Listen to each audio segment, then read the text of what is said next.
ভিতরে রাখতে দিয়েছি। ভিতরে হচ্ছে এটা অন্য সাইডটা, এটা বিষয়ে দেখা দিচ্ছি আপনাদেরকে। যাকাতুল ফিতর সাআন মিন সামারিন আও সাআন মিন শাঈরিন আলা কুল্লি হুজুন আও আতিন যাকারা আও উনসা মিনাল মুসলিমিন। হুজুর পাক সাল্লাল্লাহু আলাইহি ওয়াসাল্লাম ইরশাদ করেন, মুসলমানদের প্রত্যেক স্বাধীন, আমরা সবাই কি স্বাধীন না? নাকি আমাদের হুজুর লিখছে মুসলমানদের মধ্যে যারা স্বাধীন গোলাম, শুধু স্বাধীন পুরুষ না, গোলামও, গোলাম পুরুষ নারীদের পক্ষ থেকে সদকাতুল ফিতর হিসাবে খেজুর অথবা জব থেকে 1 সা পরিমাণ জব অর্থাৎ আটা, আমরা যদি 1 সা এটা অনুমান করি 1 কেজি 650 গ্রাম, এটা বাজারজাত মূল্য হচ্ছে বর্তমানে 110 টাকা। কত টাকা?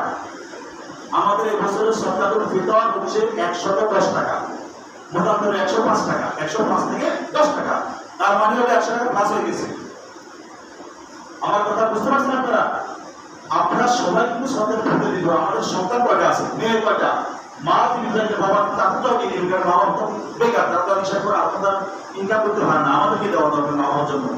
সদকাতুল ফিতর 110 টাকা অথবা 105 টাকা হারে আপনি হিসাব করবেন আপনার সদস্য কয়জন। এই টাকাটা আপনি ঈদের নামাজের আগে আগে ওই মিসকিন, এতিম, ওই অসহায়, ওই নিম্নস্থ ব্যক্তি যে অভাবী আছে তার হাতে এটা পৌঁছে দিবেন। বুঝতে পারছেন? এবার ফজিলত কি? আমরা তো মাহে রমজানের রোজা রেখেছি, দেখেছি কিনা? আমাদের রোজার ভুলভ্রান্তি হয় কিনা? আমাদের রোজার ভুলভ্রান্তি করে আল্লাহ ক্ষমা করে দিবেন সদকার ফিতরের মাধ্যমে।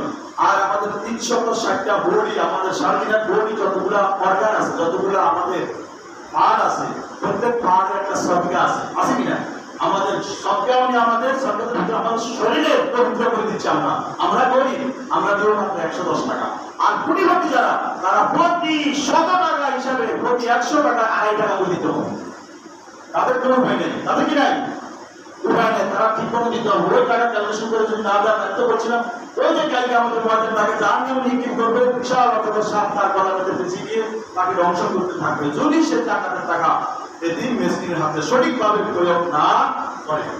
তাহলে আমরা সদকাতুল ফিতর আদায় করব 110 টাকা প্রতি সংখ্যা হিসাবে। আমাদের পরিবারের যতজন লোক আছে, এটা ঈদের নামাজের আগে আগে আমরা এটা অবশ্যই আদায় করবো। পারবো কিনা? ইনশাআল্লাহ।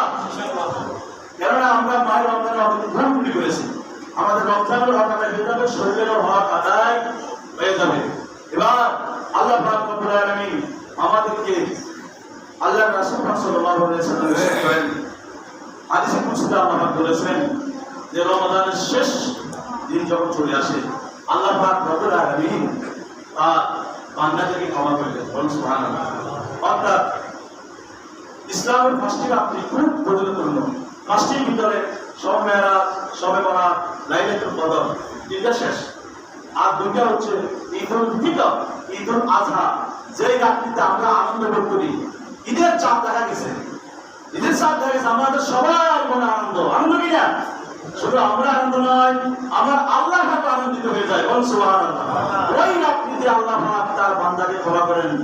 আল্লাহ পাক বলেন, ফেরেশতারা বলেন, আল্লাহ গো, পরিশ্রম যখন তার পরিশ্রম শেষ করে ফেলে, তখন তো তার পরিশ্রম দিতে হয়। তখন আল্লাহ পাক বলেন, তোমরা সাক্ষী থাকো না, আমি আমার বান্দাকে ক্ষমা করে দিলাম, আর তাদেরকে আমি জান্নাত দিয়ে দিলাম। বলুন সুবহানাল্লাহ। আর আমরা যদি আলাদা করি যে আগামী বছর বেঁচে থাকলে ইনশাআল্লাহ আমরা ভালোভাবে রোজাগুলো রাখবো, তখন আল্লাহ পাক আমাদেরকে এই রোজাগুলো আল্লাহ কবুল করবেন, ভুল ত্রুটি ক্ষমা করবেন। আমরা এটা ভুল করছি, আল্লাহ আমি ভুল করে ফেলেছি, আল্লাহ আমার রোজা কাজা হয়ে গেছে, আল্লাহ আমার রোজার ভিতরে অনেক জন জন্মবিয়োগ করেছি, বিভিন্ন ধরনের ভাষায় কথা বলেছি, আল্লাহ আমি ক্ষমা চাই, আমার রোজার পবিত্রতা নষ্ট করে ফেলেছি। আল্লাহ আমি আগামী বছর বেঁচে থাকলে ইনশাআল্লাহ আমি পরিপূর্ণভাবে রোজা করে রাখবো। এটা আমরা আলাদা করতে পারি কিনা? আল্লাহ পাক রব্বুল আলামিন আমাদেরকে আগামী বছর মাহে রমজান পর্যন্ত নেয়া তারা সফল করে আমিন।